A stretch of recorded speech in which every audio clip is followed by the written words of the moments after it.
سبحان الله والحمد لله ولا إله إلا الله والله أكبر ولا حول ولا قوة إلا بالله العلي العظيم. سبحان الله بحمده عدد خلقه ورضا نفسه وزنة عرشه ومداد كلماته. سبحان الله بحمده سبحان الله العظيم. نستغفر الله العظيم ونتوب إليه. اللهم أنت ربي لا إله إلا أنت خلقتني وأنا عبدك وأنا على عهدك ووعدك ما استطعت. أعوذ بك من شر ما صنعت وأبوء لك بنعمتك علي وأبوء بذنبي فاغفر لي فإنه لا يغفر الذنوب إلا أنت. لا حول ولا قوة إلا بالله العلي العظيم. لا إله إلا أنت سبحانك إني كنت من الظالمين. أصبحنا وأصبح الملك لله رب العالمين.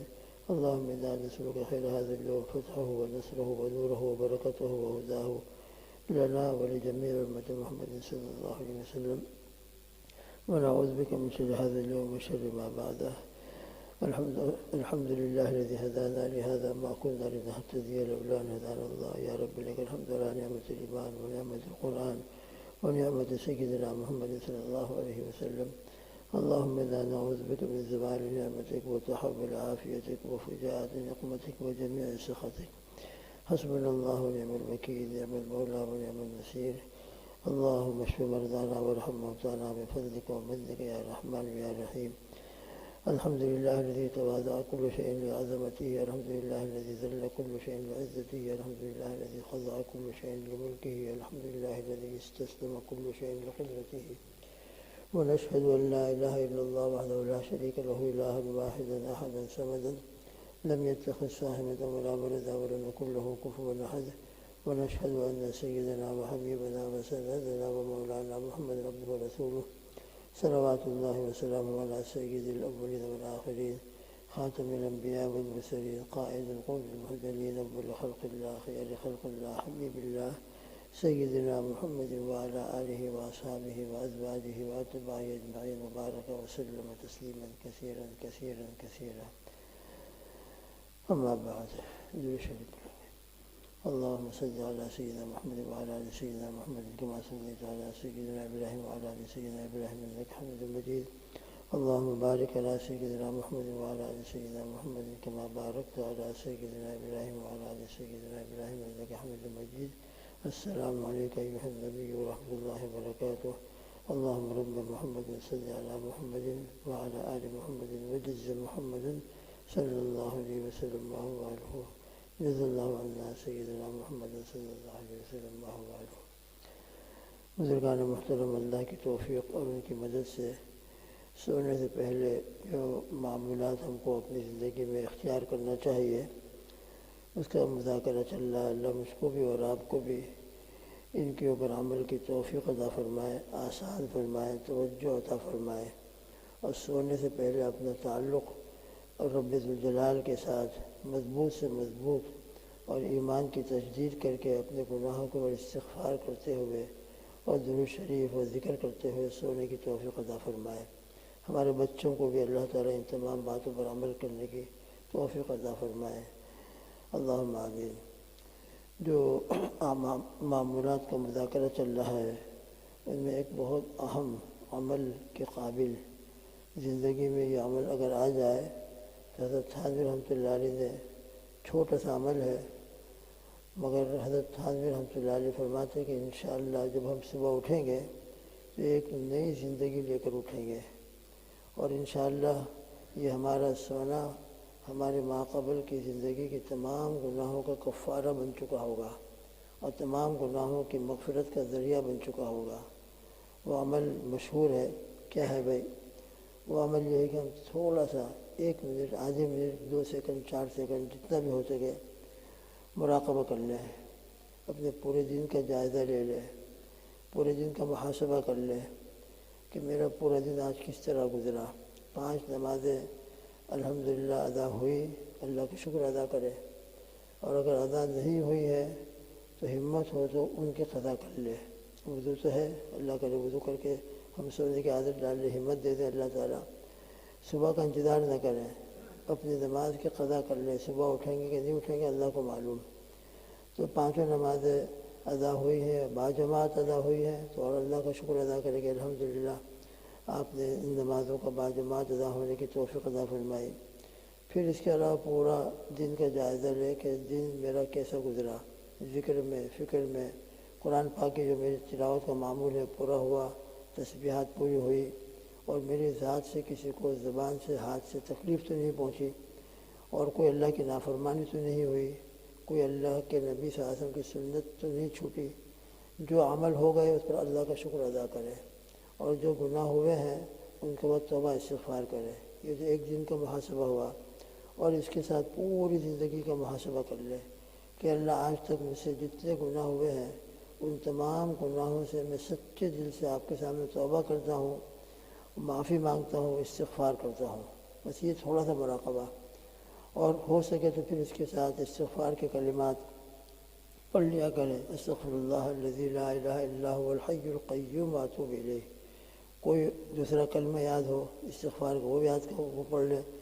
بہرحال استغفار کرنے کی عادت ڈالیں۔ یہ جو استغفار استغفر اللہ الذی لا الہ الا هو الحی القیوم واتوب الیہ، غالباً ترمذی شریف کی روایت ہے کہ جو سونے سے پہلے یہ کلمات استغفار کے، استغفر اللہ الذی لا الہ الا هو الحی القیوم واتوب الیہ، توجہ کے ساتھ، اور جیسا کہ ابھی ذکر کیا گیا مراقبے کے ساتھ، اپنے گناہوں پر ندامت کے ساتھ، اس میں اور کیفیت پیدا ہوگی، اور صرف الفاظ نہیں ہوں گے بلکہ الفاظ اپنے حقیقت کے ساتھ اللہ کے سامنے ہم پیش کر رہے ہوں گے۔ تو یہ 3 مرتبہ استغفار پڑھ لیا کریں تو حدیث شریف میں آتا ہے کہ اللہ پاک اس کی زندگی کے تمام گناہوں کو معاف فرما دیتے ہیں، چاہے وہ سمندر کے جھاگ کے برابر ہوں۔ تو یہ استغفار استغفر اللہ الذی لا الہ الا هو الحی القیوم واتوب الیہ، اور اس کے علاوہ جو بھی یاد ہو پڑھ لیں۔ بہرحال یہ ایک بہت اہم عمل ہے، بہت مختصر ہے لیکن بہت ہی مفید۔ حضرت تھانوی رحمۃ اللہ علیہ کے ملفوظات میں نظر سے گزرا کہ جس کا معمول روزانہ رات کو اس طریقے سے استغفار کر کے، معافی مانگ کر کے، اللہ سے توبہ کر کے سونے کا ہوگا، تو یقین رکھے کہ التائب من الذنب کمن لا ذنب لہ، اللہ تعالیٰ اس توبہ اور استغفار کی برکت سے اس کی زندگی کے تمام گناہوں کو معاف فرما دیں گے، اور اس کا نامہ اعمال گناہوں سے پاک اور صاف ہو چکا ہوگا۔ اللہ اس رات میں اگر موت مقدر کر رکھی ہے تو انشاءاللہ بہت اچھی موت ہوگی، اور بہت ہی زیادہ اللہ کے تقرب کا ذریعہ والی موت بنے گی۔ اور اللہ صبح کو زندگی دے دیں، صبح زندہ اٹھا دے تو اللہ کا شکر ادا کرے کہ اللہ آپ نے ایک دن اور دے دیا کہ میں اپنی آخرت کو بناؤں، اپنی قبر کی تیاری کروں۔ تو صبح دعائیں پڑھتے ہوئے اٹھے، جو دعائیں پڑھنے کی ہیں ان کلمات کو پڑھتے ہوئے اٹھے گا تو انشاءاللہ ہر روز جب یہ عمل ہوگا تو یوں سمجھ لیجیے کہ آپ کا نامہ اعمال گناہوں سے روزانہ بالکل پاک اور صاف ہوتا رہے گا، اور نامہ اعمال کے اندر انشاءاللہ نیکیوں اور اعمال صالحہ کے سوا کوئی باقی نہیں رہے گا۔ یہ تو حقوق اللہ کے بارے میں ہوا، اور حقوق العبد کے بارے میں ہو، کسی کا اپنے اوپر حق نکلتا ہے، کسی کو گالی دی ہے، کسی کی غیبت کی ہے، اس کو معلوم بھی ہو گیا ہے خاص طور پر، اور کسی کو ہماری ذات سے تکلیف پہنچی ہے تو دن میں اس کا معاملہ اختیار کر کے اس سے معافی تلافی کر لے۔ رات کو بھی اگر دن میں موقع نہیں ملا تو رات کو آ کے ہمارے پاس فون ہوتے ہیں، ای میل ہوتا ہے، ٹیکس ہوتا ہے، اس سے ٹیکس کر دے، معافی مانگ لے۔ تھوڑی دیر کے لیے ہم جھک جائیں گے، اپنے آپ کو جھکا دیں گے، چھوٹا بن کر معافی مانگ لیں گے۔ یہ چھوٹا بن کر معافی مانگ لینا یہ ہمارے لیے آخرت کے بہت بڑے بڑے عذاب سے نجات کا ذریعہ بن جائے گا۔ اور اگر ہم اپنی ناک اونچی رکھیں گے کہ میں کیوں چھوٹا بنوں، میں کیوں جاؤں اس کے پاس، میں اس کے پاس نہیں جاتا، میں معافی نہیں مانگتا، تو یہ ہمارا اندر کا کبر ہے اور تکبر، اور یہ عجب، اپنے آپ کو اچھا سمجھنا، یہ ہمارے لیے بڑی خطرناک چیز ہے، اور یہ ہمارے لیے بہت بڑی بڑی مصیبتوں کا ذریعہ بنے گا۔ اس لیے ہمیشہ چھوٹا بن کر معافی مانگنے کی عادت ڈالیں۔ سامنے والے کے دل کو تکلیف پہنچی ہو تو اس کو راضی کرنے کی کوشش کریں۔ تو ایک طرف حقوق اللہ کے لیے بھی ہم اللہ سے معافی مانگتے رہیں، حقوق العباد ہے تو اس کے سلسلے کے اندر بھی پوری توجہ رہے۔ صرف حقوق اللہ ادا کرتے رہیں، حقوق العباد کی طرف توجہ نہ ہو تو یہ بھی خسارے کی بات ہے، یہ بھی ہمارے لیے بہت نقصان کا ذریعہ ہے اور آخرت کی بہت بڑی بربادی کا ذریعہ ہے۔ لہذا دونوں پہلو ہمارے سامنے رہیں زندگی کے اندر، حقوق اللہ کی بھی ادائیگی ہو اور حقوق العباد کی بھی ادائیگی ہو۔ اس لیے سب سے بہتر طریقہ یہ ہے انسان اپنی زندگی کے اندر اپنی زبان کی حفاظت کرے، اپنی زبان کو سیزر اور قینچی کی طرح قاطر کی طرح چلاتا نہ رہے کہ جو منہ میں آیا بک رہا ہے، جو منہ میں آیا بول رہا ہے، جس کے بارے میں جو چاہے تبصرہ کر رہا ہے، جس کے بارے میں جو چاہے بول رہا ہے، بہت سوچ کر تول کر بولے۔ حضرت مفتی تقی صاحب دامت برکاتہ فرماتے ہیں پہلے سوچو تولو پھر بولو، پہلے سوچو کہ مجھے کیا بولنا ہے، پھر الفاظ کو تولو کہ مجھ کو کیا الفاظ کہنا ہے، پھر اس کے بعد زبان سے نکالو۔ اگر یہ طریقہ اختیار کر لو گے تو انشاءاللہ بہت سی زبان کی آفتوں سے، غیبتوں سے، کسی کو ایذا رسانی سے انشاءاللہ حفاظت ہوگی۔ ہمارا حال بالکل برعکس ہوتا ہے، اس کے بالکل الٹا ہوتا ہے۔ ہم پہلے جو چاہے بول لیتے ہیں، بعد میں سوچتے ہیں کہ میں نے یہ بولا، یہ بولا، یہ بولا، پھر اس کے بعد ندامت، پریشانی اور اس کے جو انجام ہے دنیا اور آخرت کے اعتبار سے، خسارے کے اعتبار سے، وہ پریشان ہونے کے حالات آتے ہیں۔